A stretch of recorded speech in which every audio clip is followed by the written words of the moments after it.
hacker တွေကဘာအားနည်းချက်ကိုတုံးသွားရလဲဆိုတော့အဲ့ဒီခေတ်ခါကနာမည်ကြီးတဲ့ Internet Explorer sticker ရဲ့ 0.x ကိုတုံးရတာသူတို့ခေါ်ခဲစီကပတ်စံလိုချင်တာလားဆိုတော့မဟုတ်ဘူးတရင်အချက်လက်စစ်ဆေးချက်တွေအရာတရုတ်ပြည်တွင်းမှာရှိနေတဲ့လူအခွင့်အရေးလှုပ်ရှားသူတွေရဲ့ Gmail အကောင့်တွေကိုဖောက်ပြီးတော့ထောက်လှမ်းကျင်တာဒါတွေမကသေးဘူးခေါ်ခဲရဲ့စုပ်ကုတ်တွေကဖိုးဖို့ကြိုးစားခဲ့သေးတယ်တကယ်လို့စုပ်ကုတ်တွေသာပါသွားခဲ့မယ်ဆိုရင်ခေါ်ခဲလိုပုံစံတူ platform တွေကအများကြီးဖန်တီးလို့ရသွားနိုင်တယ်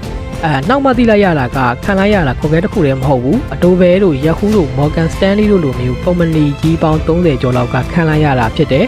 အားလုံးကလက်သေးဘယ်သူလဲဆိုတာရိပ်မိကြတယ်အထောက်အထားတွေအကုန်လုံးကတရုတ်ပြည်မှာဘက်ကိုညွှန်ပြနေတယ်ဒါက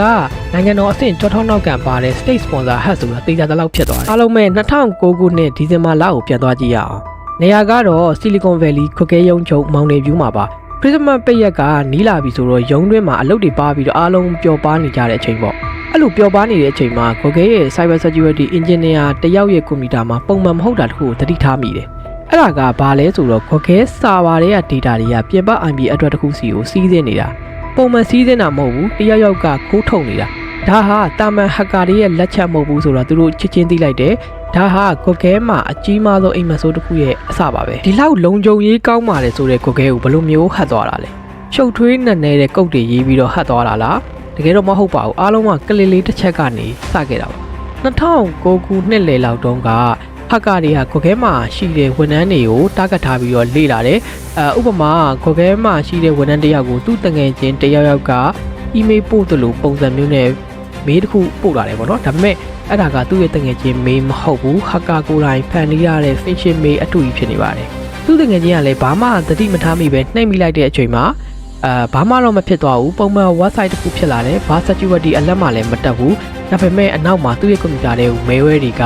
ဝင်သွားပါပြီဒီလိုနဲ့ပဲ hacker တွေကကိုကေရဲ့နောက်ဝေါ်ထဲမှာလာပေါင်းများစွာကြာအောင်အခြေချပြီးတော့နေခဲ့ပြီးဖြစ်ပါတယ်အခြေအနေမဟန်တော့မှန်သိလိုက်တဲ့အချိန်မှာ security တင်းတစ်ခုလုံးကပြရခတ်ကုန်ပြီmalware ဝင်သွားတာနဲ့ hacker တွေအတွက်ဝင်ထွက်သွားလာလို့ရတဲ့ secret tunnel တစ်ခုဖောက်ပေးလိုက်တယ်လို့ဖြစ်သွားတာ哦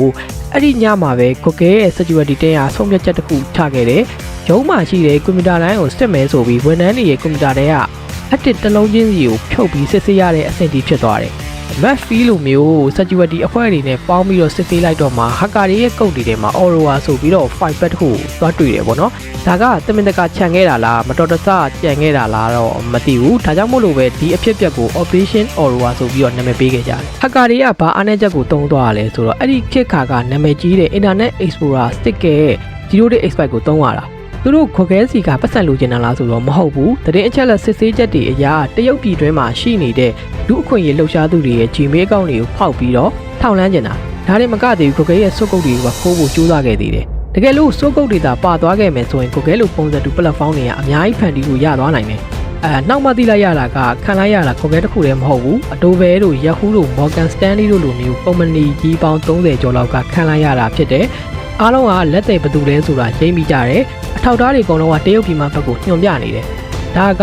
နိုင်ငံတော်အဆင့်ကြောထောက်နောက်ကန်ပါတဲ့ State Sponsor Hat ဆိုတာတေချာတလောက်ဖြစ်သွားတယ်ဒီတက်ခိုက်မှုကတမိုင်းကိုပြောင်းလဲစေခဲ့တယ်ကိုခဲကတီးမခံနိုင်တော့တဲ့အတွက်ကြောင့်2010အစပိုင်းမှာပဲဒီကိစ္စကိုကဘာတိအောင်ချပြလိုက်တယ်နောက်ပြီးသူတို့ရဲ့စက်အင်ဂျင်လုပ်ငန်းတစ်ခုလုံးကိုတရုတ်ပြည်ကနေဟောင်ကောင်ကိုရွှေ့ပြီးတော့အပီးတိုင်ထွက်ခွာသွားခဲ့ပါတယ်အခုချိန်ထိတရုတ်ပြည်မှာကိုခဲကောင်းကောင်းသုံးမရတာကဒီ Operation Aurora ကြောင့်ဖြစ်ပါတယ်